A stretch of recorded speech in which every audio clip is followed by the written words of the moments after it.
Well, welcome everyone. This is our first seminar of 2022 for the Beef Reproductive Task Force. My name is Sandy Johnson. I'm one of the task force members and your host for this evening. Our speaker will be Jared Decker. He is a faculty member at the University of Missouri in animal genetics and a former member of the Beef Reproductive Task Force. We recognize his expertise in genetics and animal breeding, and we're really pleased to have him share with us tonight some of the work he's been doing related to genetics and fertility. And with that, Jared, I will let you take over the controls, and hopefully we are streaming successfully and have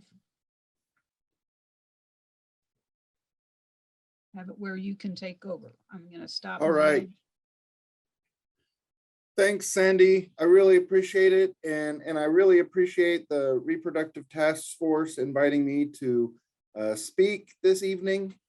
And so you'll notice the title here and the tagline there, what genetic predictions should borrow from reproductive management, is really meant to be a very intentional tribute to some of the really great phenotypes that reproductive biologists have started to measure for really decades now, in terms of allowing beef producers to better manage the reproduction of their heifers, their cows, their bulls, etc. And so the project that I'm going to talk to you about tonight is really focused on puberty and fertility in beef heifers. And we're going to talk about some of those traits that have been measured for, like I said, a long time in terms of reproductive management, and the research we're doing to try to bring those in to genetic predictions of puberty and fertility.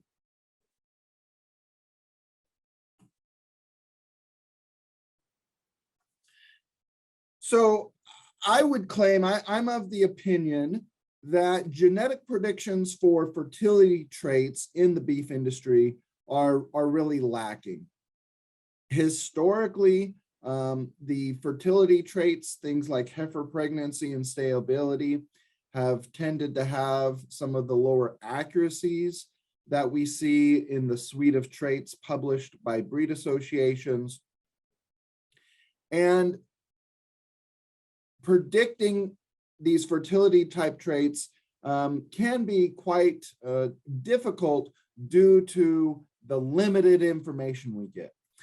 So for each animal, we either get a success or a failure. It becomes very categorical, binary observations. That means that every observation really tells us less information about that individual than if we have more continuous quantitative type traits. And we've also seen less reporting of the records that are needed to predict these traits. But over the last several years, we've definitely seen an uptick in these, and we've seen these improve. But I still think there's a lot of room for improvement there. And one of the big reasons that any of you involved in reproductive management will realize is reproductive outcomes and fertility traits are often one of the largest predictors of profitability for beef operations. And logically, that simply makes a lot of sense. If a beef operation has the carrying cost of either developing a heifer or carrying that cow, and no calf is produced, that's a lot of investment for for relatively little sellable product, right? You have the call price of that cow if you choose to call open females, but you don't have a marketable calf. And so because what we market in the beef industry is those calves, it's so important to get a live, healthy calf on the ground. And obviously the first step in that process is fertility and reproduction. So that's one of the big motivators for me as a geneticist of why we need better predictions of fertility and reproduction, is simply the economic opportunity and the economic cost of improving the genetic merit for those type of traits. Now, I wanted to start out and talk about some of the previous successes we've had as a beef industry for making genetic improvement. And so the first one that I wanted to talk about is what I would term an easy trait that we've been able to make genetic progress for. And so that's the growth traits. These are relatively easy to measure. Weaning weight would probably be the easiest, right? So we're processing those calves at weaning, and we simply need a scale available at that time to collect those weights. Birth weights may be a little more difficult to come by, and yearling weights, we tend to see a little bit less data reported there as well. But relative to some of the other traits that we're worried about in the beef industry, these traits are fairly easy to measure, record, report. But one of the big benefits and one of the things that I think really helps us get more accuracy out of these traits is we don't analyze them all by themselves. We don't have a model of just birth weight, a model of just weaning weight, a model of just yearling weight. We combine these three traits together, and we share the genetic effects that are shared between them. We use those in terms of the modeling of the genetic correlation in those genetic predictions to better predict all of the traits by combining them together. Now, we can also talk about, I think we've had great success in improving the calving ease of modern beef breeds, especially some of those breeds that have put a lot of emphasis on being known as calving ease breeds. But calving ease is more difficult to predict than growth traits. One, we often see contemporary groups, so groups of heifers that are calving, they all calve unassisted. The problem that brings is we then don't have any variation in those contemporary groups. And contemporary groups drive so much of the information that goes into genetic improvement. We really want to see variation in those contemporary groups to understand, the management of those contemporaries, how they differ genetically, etc. The other problem with calving ease is, again, we're back to that categorical trait where it's either the calf was born unassisted or it required some level of assistance. And whenever we get into categorical type traits, there's less information there, and it becomes more tricky, more difficult for us to produce accurate genetic predictions for. Luckily, in the case of calving ease, we have a great indicator trait. Birth weight in and of itself really has limited value in terms of affecting a beef producer's bottom line, right? Nobody's getting paid on their birth weights. No one has a cost associated with birth weight. But birth weight allows us to do is more accurately predict calving ease genetics. And calving ease does have an impact on operations bottom lines. Either they have a reduction in labor cost, or if they have calving ease problems, they have a higher labor cost, perhaps higher veterinary bills, death loss of the calves, of the heifers, etc. So there is an economic importance of calving ease.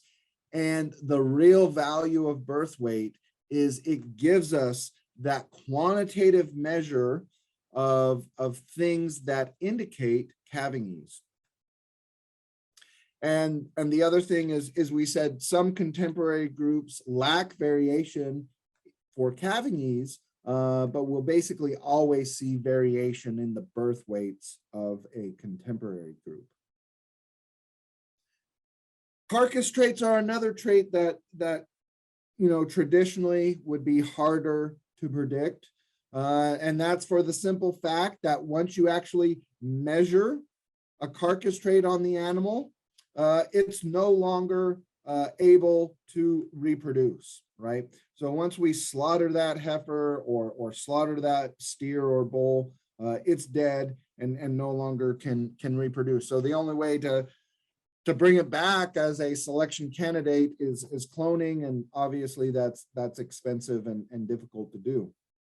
So for the most part, once a carcass trait is measured, that animal is no longer part of the gene pool. The other thing is traits, carcass traits can be expensive to measure. So logistically, getting that carcass data back can sometimes be problematic, and retaining ownership or whatnot. So it can be a little bit more difficult of a trait to actually get your hands on the data. Luckily for carcass traits, we again have a great indicator trait, and that is ultrasound data, where we're looking at intermuscular fat, ribeye area, fat thickness, etc. And because of the importance of having good carcass merit for our consumers' eating enjoyment, we've seen a lot of seed stock producers invest in collecting these phenotypes, whether it's getting the actual carcass data on progeny out of important and influential animals, or using that ultrasound data to screen bull candidates, replacement heifers, etc. So kind of these previous successes really frame how I think about how we can improve the genetic prediction of fertility and reproductive outcomes. And so the point that I would make here is that we need multiple quantitative measures, so quantitatively varying, continuously varying measures of fertility outcomes to improve these genetic predictions. We can't just predict one reproductive outcome by itself, free of any other additional information. To really get more out of it, we need more traits being measured on heifer fertility, and hopefully some of those traits that we're measuring have some sort of quantitative measure to them. The other point that I really wanted to make here is data really is the fuel for genetic predictions. And there can be a trade-off here between simply getting more data, so it might be noisier data, less informative data, but we're able to get lots and lots of it. The other strategy would simply, and perhaps ultrasound carcass data is a good example of this, is getting better data. So it might come with a cost in terms of carcass ultrasound data. We have to pay an ultrasound technician to come and collect that data. It goes through a certified, analysis pipeline, but it gives us better data to predict that genetic merit. And so to improve the genetic prediction of puberty, fertility traits, reproductive traits, we either need much, much more data, or we need better, more informative data. The other point that I would make here, and why I think the time is really ripe to make a push towards improving the prediction of fertility traits, is genomics really solves some of the previous limitations that we had in terms of genomics allows us to very precisely separate genetic variation from other sources of variation. And so what that means in the case of lowly heritable traits is with genomics, we can produce an accurate prediction, even though a small amount of the variation is actually due to the genetic merit of the animal. And so because of the wealth of genomic data that we now have, the ease and the cost effectiveness of generating genomic data, we really feel that now is a great time to move forward on improving the genetic prediction of fertility traits. So how do we get there? How do we actually improve these traits? I very vividly remember a conversation that I had with Dave Patterson clear back in 2013. So at that time, I would have been a faculty member for about 4 months. So I was still pretty wet behind the ears. And we were both at the Beef Improvement Federation Symposium in Oklahoma City. We were riding on a bus to one of the social events, and kind of the water cooler talk that day had been about how we really need to improve the genetic prediction of these fertility traits. Now that's obviously been almost 9 years ago, and we've made some progress, but not a ton of progress since that time. But that experience is really vivid in my mind. And one of the points that Dave really emphasized is he felt there was a lot of traits that we were recording and measuring in terms of managing reproduction that would be very useful for genetic prediction. And a great example of that is the Missouri Show Me Select Replacement Heifer Program that Dave Patterson launched as he moved from University of Kentucky to University of Missouri back in 1996. And so, you know, that program has been in place now for over 20 years and has really created a reputation for producing females that go out and perform well for Missouri producers. It's encouraged adoption of reproductive technologies and just has been very successful. And so part of the point there is having the data to better manage those heifers. Having actual hard data to identify which heifers should move forward for a timed estrus synchronization protocol, which heifers aren't ready yet, which heifers are so delayed in their development that they're never going to be good candidates. And so some of the big time points for collecting this data to manage these heifers is the pre-breeding exam and a pregnancy exam. At a pre-breeding exam, they measure lots of different data points, but the two that I'll highlight here tonight is a reproductive tract score, and we'll talk about that more in a minute, and then a pelvic measurement. Then, and these pre-breeding exams typically happen 30 days prior to the breeding season, but sometimes they happen a little earlier than that.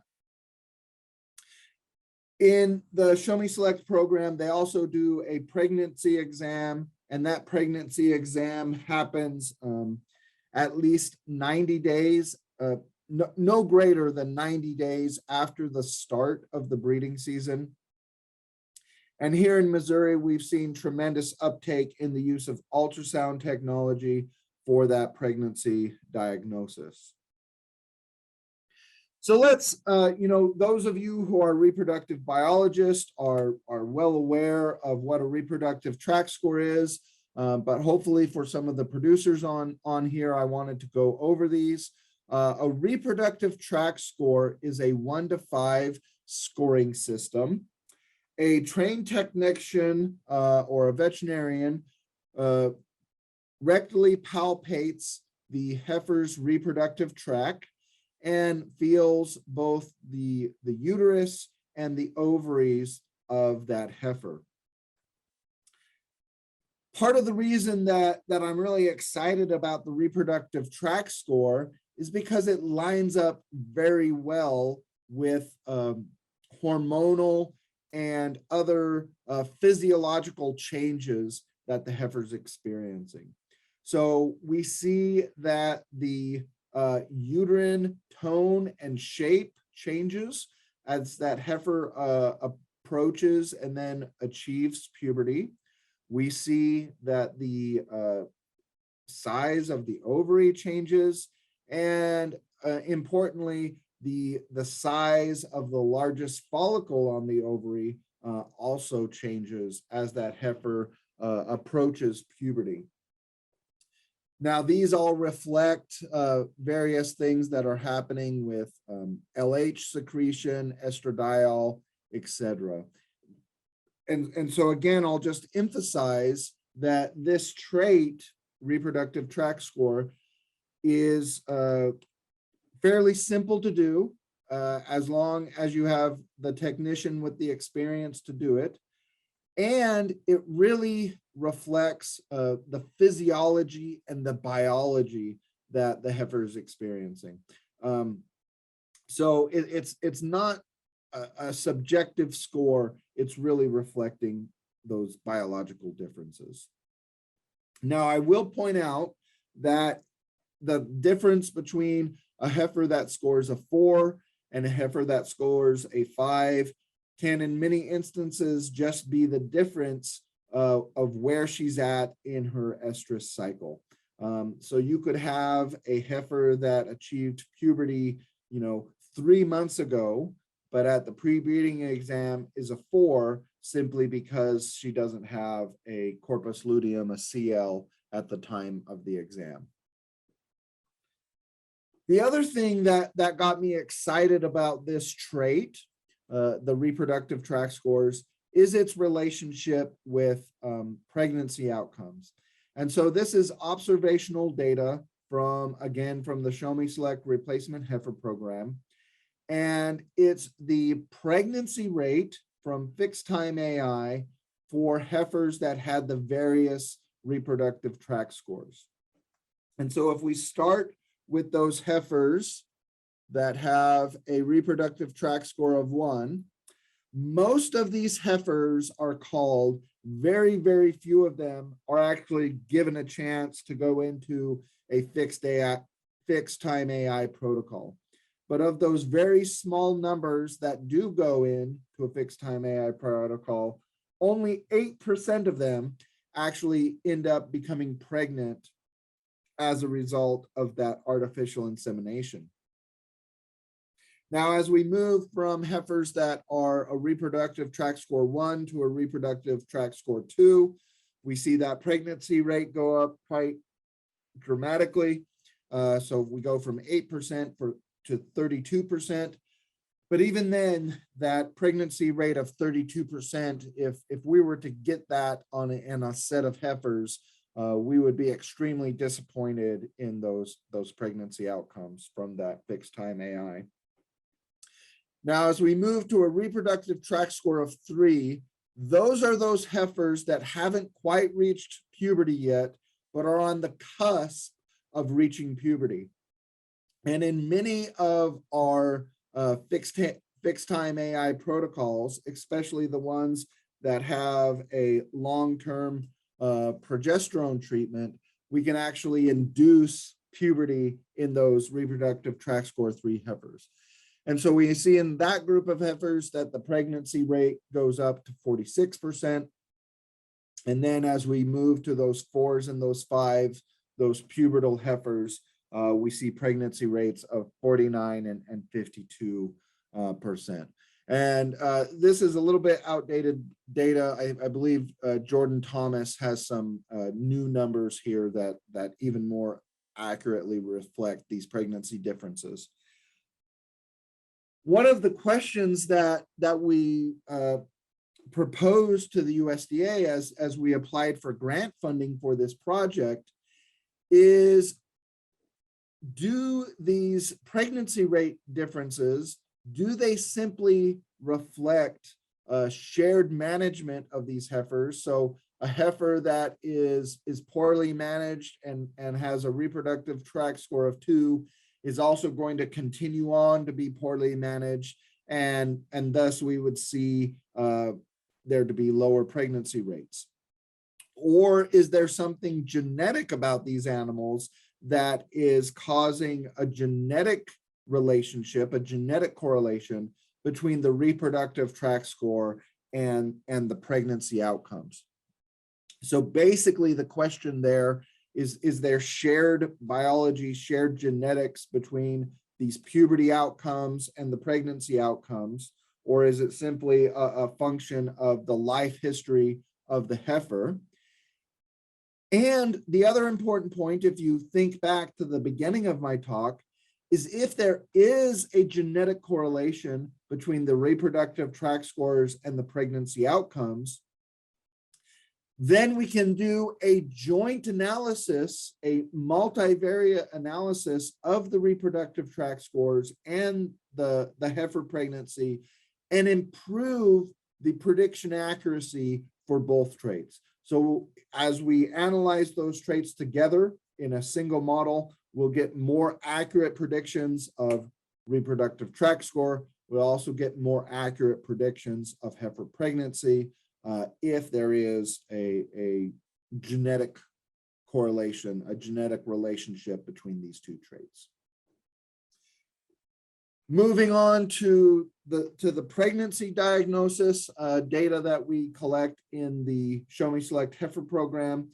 I mentioned earlier that most of that data comes in terms of an ultrasound pregnancy diagnosis. Now, there's lots of different ways to get an accurate pregnancy diagnosis, whether it's PAG test, palpation, ultrasound, etc. The reason for this research project that we focus on the ultrasound is we can actually get the timing of when that pregnancy occurred. So we can identify those heifers that got bred on the first day of the breeding season, 18 days into the breeding season, 45 days into the breeding season, etc., with the ultrasound. And what that does is we can get the fetal age from the ultrasound, especially if we do it within 90 days from the start of the breeding season. And now what we can do is actually give extra credit to those heifers that get bred earlier in the breeding season. Now that's important for a couple of reasons. One, heifers who get pregnant earlier in the breeding season have a higher lifetime productivity compared to heifers that get bred late in their first breeding season. So those heifers tend to get bred at the beginning of the breeding season for multiple years down the line. The other economic importance of that is those heifers that get bred early also have an older, heavier calf. And so that's more pounds to market, and perhaps even a more uniform calf crop in terms of age distribution. So there's lots of economic benefits from identifying those heifers, giving extra credit, as I say, to those heifers that breed earlier in the breeding season. The other thing that this fetal age allows us to do is, instead of having a yes or no success failure measurement, now we have a more quantitative measure of those fertility outcomes for those heifers. So we're using this fetal age in two different ways, very similar traits, but slightly different definitions. The first trait that we've titled Days Open is how many days of the breeding season was the heifer open. Okay, so if we have a 35-day breeding season, those heifers that fail to become pregnant would have a days open observation of 35 days. And those heifers that got pregnant on the first day of the breeding season would have a days open of 0. And then if we had a different contemporary group of heifers that had a 90-day breeding season, we could have numbers from 0 to 90. Those heifers that failed to conceive would have a days open observation of 90 days. We can use this data for a different definition that we call days to conception. And this is the days that it takes for heifers to become pregnant. So this trait is only observed for those heifers that became pregnant. So if a heifer was open, she did not conceive during the breeding season, she has a missing observation for days to conception.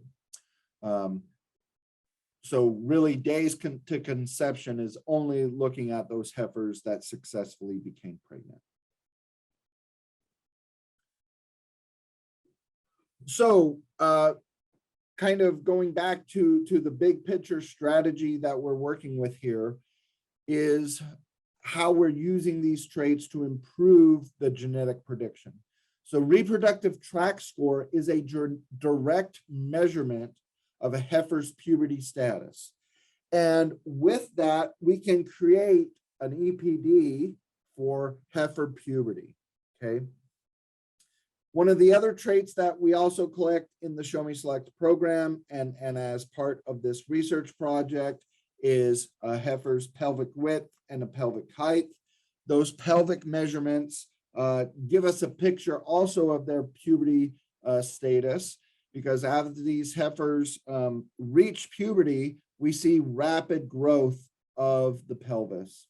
And so knowing the pelvic measurements in and of themselves may not be super valuable, but just like birth weight is a great indicator for calving ease, we think the pelvic measurements may be a great indicator for a heifer puberty EPD based on reproductive tract score.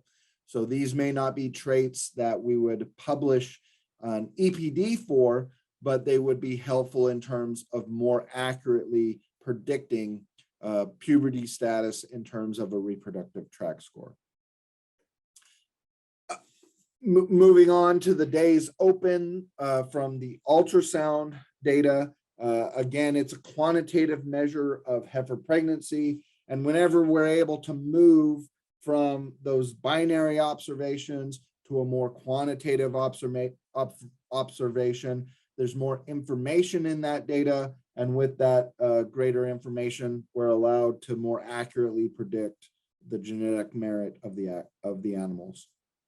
And then kind of the other big strategy here is how do the predictions improve when we fit multiple traits together instead of kind of the classical heifer pregnancy standalone in a model all by itself. So we were able to get a research grant from the USDA. In that grant, we have funding to collect these phenotypes, reproductive tract scores, pelvic measurements, ultrasound fetal age on about 5,000 heifers. So far, we've recruited about 3,000 of those 5,000 heifers. For the USDA project, we were told to focus on a small number of breeds, not to focus on multiple different breeds. And so for the USDA project, we're focused on recruiting Red Angus and Hereford heifers, where we'll add that data set of 5,000 heifers to an existing data set of 6,000 Angus heifers that have these phenotypes and have also been DNA tested as well. We are looking for some industry funding and working with breed associations to try to add some additional breeds to this project. And we think that will really help give us a clearer picture of the biology of these puberty and fertility traits. For the producers who are able to participate in the project, we basically make a trade with them. The producer pays a veterinarian for their cost to collect a reproductive tract score, a pelvic measurement, and an ultrasound fetal age. So the producer is basically paying to collect the phenotype. The grant then pays for a blood card or a tissue sampling unit. The grant also pays for the DNA testing. We then share that DNA data with the breed association. The breed association then uses the genotypes, that DNA data, to produce genomic enhanced EPDs for the producer. And so the producer gets free genomic enhanced EPDs by paying to collect the phenotypes. And so we really strive for this to be a win-win situation where both the research project benefits, but the producer, the registered breeder, gets a tangible impact as well in terms of the free genomic enhanced EPDs. So, like I said, we're still in data collection mode as part of that USDA grant, but we have analyzed about 4,000 heifers from the Red Angus Association of America.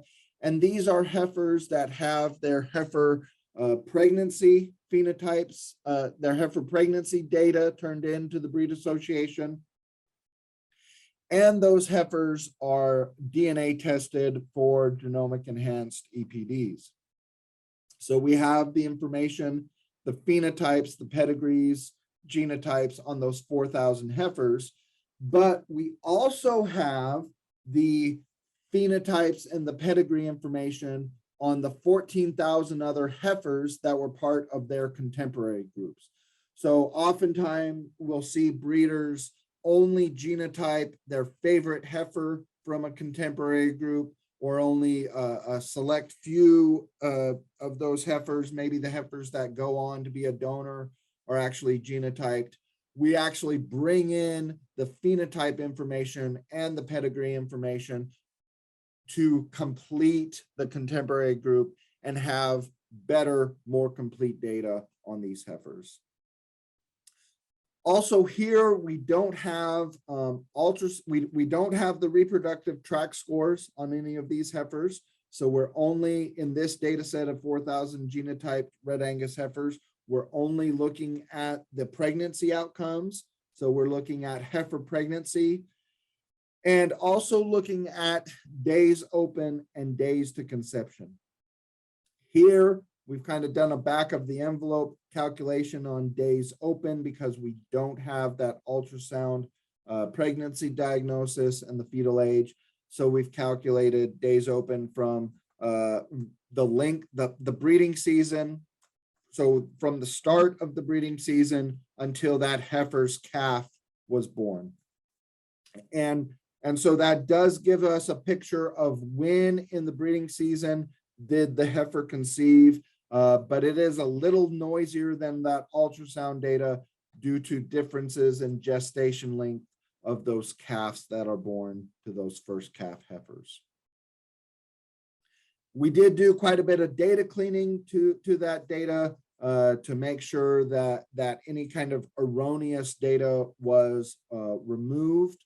And so there you can see the distribution of the days open values. And so it goes from a -21. So those are those heifers that have a little bit shorter gestation length out to heifers that conceive 250 days after the start of the breeding season. The other thing that I'd point out briefly here is this is not a bell-shaped curve. It does have a long tail to the right in terms of some of those heifers who take a lot more time to conceive and become pregnant. So looking at these 4,000 heifers and their 14,000 contemporaries, we estimate a heritability of 11.6% for heifer pregnancy. This is definitely in line with estimates from the literature. Those estimates in the literature for Red Angus vary from 12% to 13%. So we're right there in terms of estimating that heritability in agreement with published literature. For days open, which is kind of a new and a novel trait for beef production, we estimate that heritability to be a little bit over 9%. So of the variation in days open, we see about 9% of that being assigned to genetic effects. I should note here that we do adjust the data points for the heifer's age and for the length of the breeding season. The genetic correlation between heifer pregnancy and days open is a negative 0.6. So what that means is those heifers who become pregnant and are assigned a value of 1 are more likely to get bred earlier in the breeding season and have a smaller days open number. Whereas those heifers that don't get pregnant are assigned a 0, tend to have a much larger days open observation. The nice thing about this is this genetic correlation is quite large, but it's not negative 0.99. If it was a negative 0.99, that would tell us these two traits are identical and we're not really adding any additional information by analyzing the two of them together. So it's nice that it's a large genetic correlation, but it's smaller than -1, meaning that it's adding in the days open is telling us more about the genetics of that heifer. I'm going to skip over some of the Manhattan plots where we've identified genes that might be important. I'll just tell you that these are either genes that have previously been identified either with male fertility type traits or with some sort of cholesterol, stearic acid type thing that's either related to metabolism or hormone levels. So there's some interesting results there in the GWAS, the genome-wide association study. But one of the things that is really hot off the press, my graduate student and I just talked about it this morning in our weekly meeting. So take it with a grain of salt because we haven't had time to dig into it too much, but it's a fairly exciting result. Is in this data set of 4,000 heifers that are genotyped plus their 14,000 contemporaries. So this is a relatively small data set, so keep that in mind. The accuracy of heifer pregnancy is only 0.25. Now, the accuracy for days open isn't much high, isn't huge, isn't 0.6, 0.7, but it is quite a bit larger, 0.36, than the accuracy for heifer pregnancy. So this is an encouraging result that our intuition that the quantitative nature of days open is giving us more information about these heifers and is thus giving a more accurate genetic prediction. So this is a very exciting, interesting result and really is some nice preliminary results to help motivate the rest of the project and help us feel good about the approach that we're taking. I will emphasize here that these accuracy values are specific to this relatively small data set, and they don't reflect the accuracies that we would see in a national cattle evaluation of, say, the Angus Association, American Angus Association, or Red Angus Association of America. So what are some of the outcomes that we're trying to achieve in this research project? Really, we're trying to get at genetic and genomic predictions of heifer puberty. I think especially as we move towards lower input type management systems, identifying those heifers that have the genetics to get to reach puberty earlier and with less inputs will be valuable. Right now we're more than happy to take feedback, but kind of our feeling would be to express this EPD in units of a reproductive tract score. And like I mentioned earlier, likely use pelvic measurements as an indicator of this reproductive tract score EPD. Heifer days open, I think there the most logical unit would be to express it in terms of days, so days of the breeding season that those heifers become pregnant. And then, of course, one of the outcomes that we'll test and hope to see is simply more accurate genetic predictions of heifer pregnancy from including these multiple different traits into the genetic evaluation. So as I've kind of hinted at and briefly mentioned, this work is supported by a grant from the USDA National Institute of Food and Agriculture. This is really the lifeblood of trying to do this type of research, and this research project that I've described has both a basic component. We're trying to learn more about the physiology and the genetics of reproduction, but it also has a very applied component. So I would just encourage you as you speak with various representative legislators, et cetera, that you just mention to them how much you value the applied research that we do at land grant universities, and that we really need to see that research supported publicly.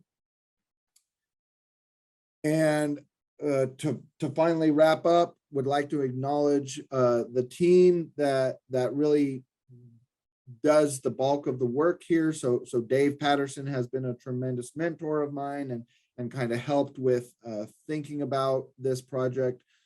Jordan Thomas is now in the faculty position that was vacated when Dave Patterson retired.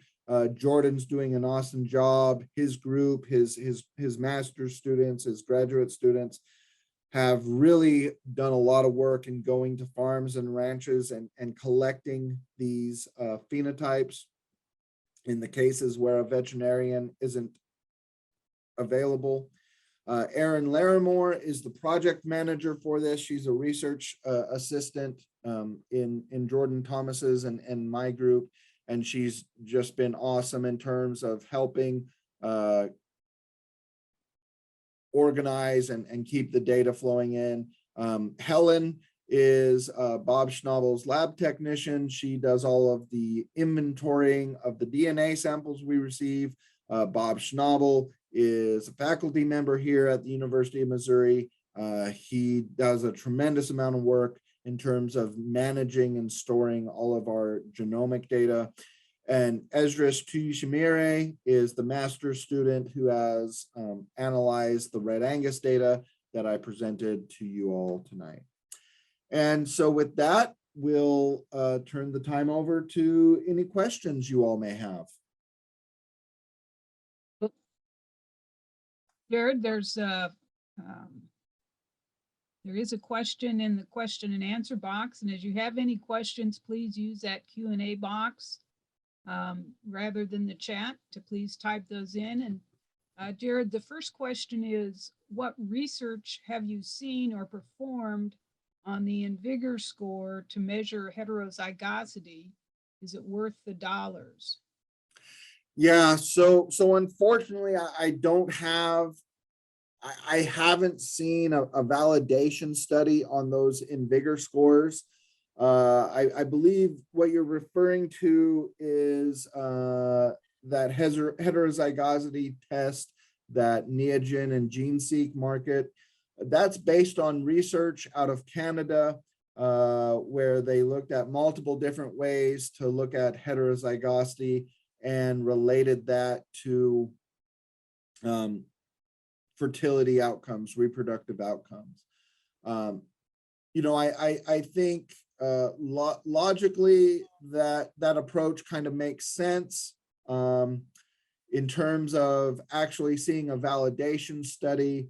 I think John Janot talked about that at BIF several years ago, probably would have been 2019, if not earlier. But in terms of like an independent validation study, I've not seen one. That doesn't mean that it's not out there, but I've not seen one.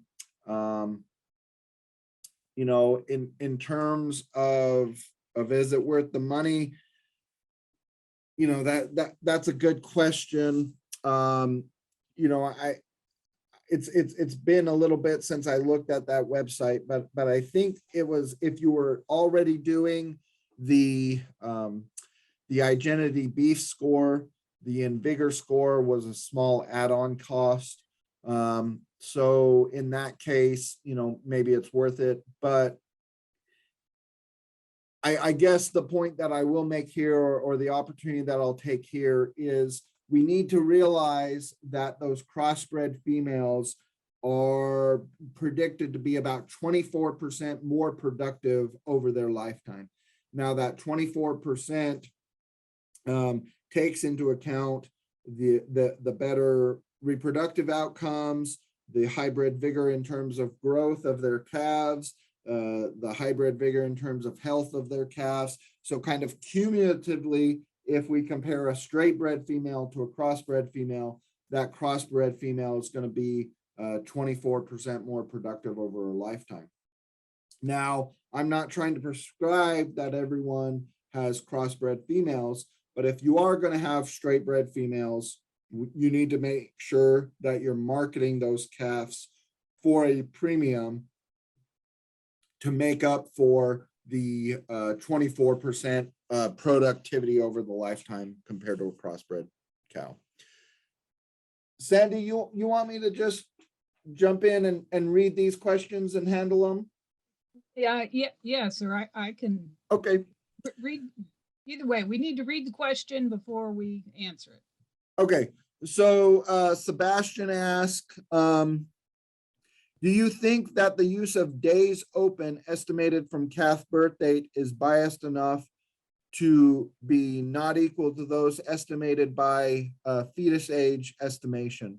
In other terms, are you more confident with fetus age estimation than gestation length? So basically,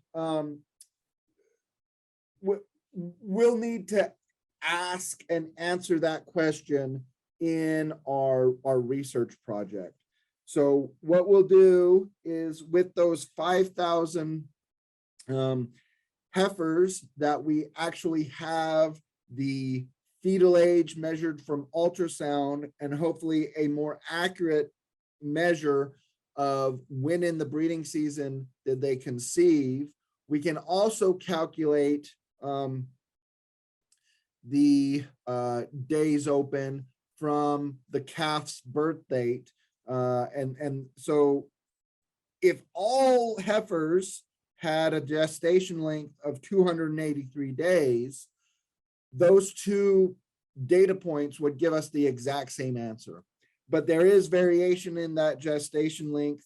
And so we would need to basically measure what is the genetic correlation between measuring that trait in terms of days open, either from the calf's birth date or from the ultrasound data. So that's still an open question. It is something we need to think about. Obviously, it would be a lot simpler to simply look at the birth date of the calves and use that to kind of back calculate when in the breeding season the heifer conceived. But how much are you giving up in terms of accuracy because of the variation in gestation length? And I guess, if you wanted to be a worry wart, you could also worry about selecting for days open and indirectly selecting for shorter gestation lengths, which could cause problems in terms of the health of the calf, etc. So great question, not an answer we have yet. Okay, so Keith had a question. What do you think of the Zoetis Inherit Select program for selecting heifers, and is it worth the $33 per head? So I think you guys came looking for a commercial heifer panel talk, and you got a research heifer puberty and fertility talk, but I'm more than happy to answer the questions. So the Zoetis Inherit Select is based off of data from the Leachman cooperator genetic evaluation. And so they have a very large data set, and they have a lot of different breeds represented in that data set. So that genetic prediction, because of the way it's designed, because of the data available to it, I think will be a very accurate measure of those heifers' genetic merit. So in terms of thinking about the accuracy of Inherit Select, I don't have any concerns about whether or not it's going to be accurate.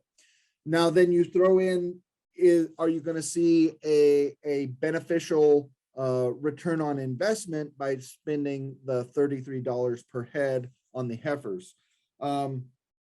Just briefly, I'll tell you, you'll need to test many more heifers than you plan to keep.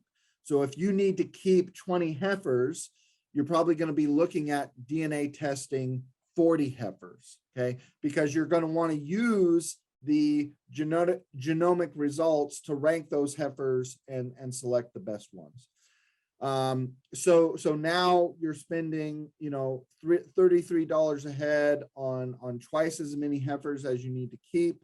I'll just tell you that if you were going to be doing something like that, you probably need to be looking at a way to market your calf crop at a premium. So if you're just selling commodity cattle, I would worry about having an opportunity to see a return on that investment. However, if you're doing retained ownership or selling through some of the value-added programs, you may have an opportunity there to see a return on that investment. All right, next question is from Jackie. Hi, Jackie. She says, great talk. I'm wondering about the trade-off between simpler records where you get more of them, had a calf versus didn't, compared to ultrasound pregnancy data or reproductive tract score, where you are likely to have fewer but maybe more informative records. Could there be a model that uses everything from the simplest, lowest hanging records and the more rare records like days open or reproductive tract score? Jackie, great question. And really, I think that lines up with kind of the framework that I'm thinking about, is using all of these different data points in a multivariate model. So using the calving records, using the heifer pregnancy data, and then adding to it as kind of an indicator trait or high value, high information trait, the reproductive tract scores, the ultrasound fetal age. So I think, so I'm thinking about it much in the same way as perhaps we have lots of ultrasound data coming in, and that's valuable, but that really helps us get more information out of those harder to get carcass records. You know, we have lots of birth weights coming in, and those are allowing us to get more information out of the calvingese records or something like that. All right, have another question here. If you took 100 heifers and put bulls in for 21 days, will those heifers that bred on their first cycle, would they have genetic potential to breed on the first heat every year? So That's a great question. And one of the points that I would want to make here and emphasize here is phenotypic selection. So actually using performance of an animal to make genetic progress for fertility traits is a lot harder because the heritability is so much smaller. So these phenotype selection type strategies, I think they identify heifers that meet our management goals, but in terms of actually making genetic progress, that genetic progress is not going to be nearly as rapid as if we were to collect that data, put it into a genetic evaluation, and let the pedigree and the DNA data separate the genetic variation from all the other environmental management sources of variation. So basically, just to recap there is, I think to really make genetic improvement for these reproductive traits, we're going to need to do it in the context of a genetic evaluation because the heritability of these traits are so low. We really need to combine data from lots and lots of different operations in terms to simply have a large enough bulk of data to separate those genetic effects from the other sources of variation because the heritability is so small. Kim asks, how do you control collection of data taking into account weight/growth, environment, health and feed intake, grasslands, or other raised situations? So this is a great question, and it actually pertains to any trait that we would do a genetic evaluations for. So whether it's a growth trait, a carcass trait, a reproductive trait, a health trait, etc. And the way that we take into account the environment, the health, grassland, etc., is by use of a contemporary group.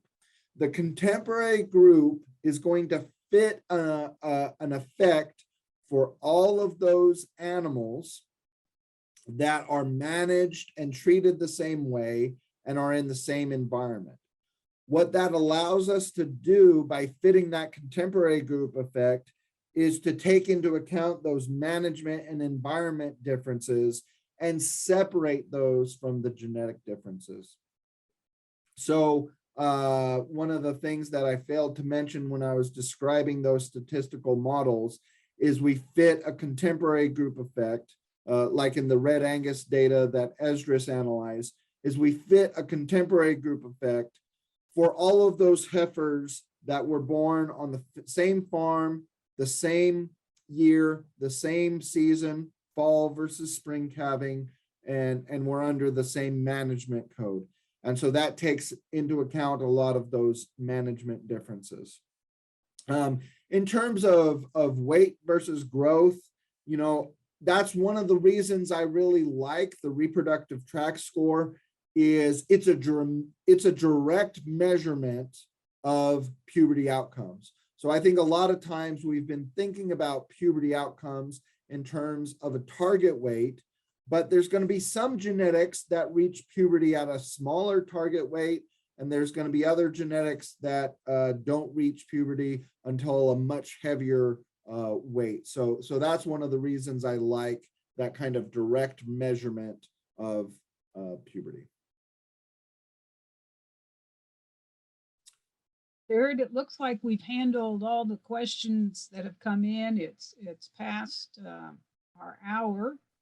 I want to remind everyone that our next webinar will be on the third Tuesday of February, which is February 15th at this same time. Our speaker will be Shelby Roscoe, talking about the influence of nutritional management during heifer development on reproductive success and cow longevity. Again, that will be next February 15th at 7 p.m. Central. We welcome you back at that time. I appreciate your attendance tonight. webinars will be available on our YouTube channel. If you hear from somebody that wanted to see it, they should be able to pick it up there soon. So again, thank you for being with us this evening, and we look forward to having you with us on our next Beef Reproductive Task Force webinar. Have a good evening.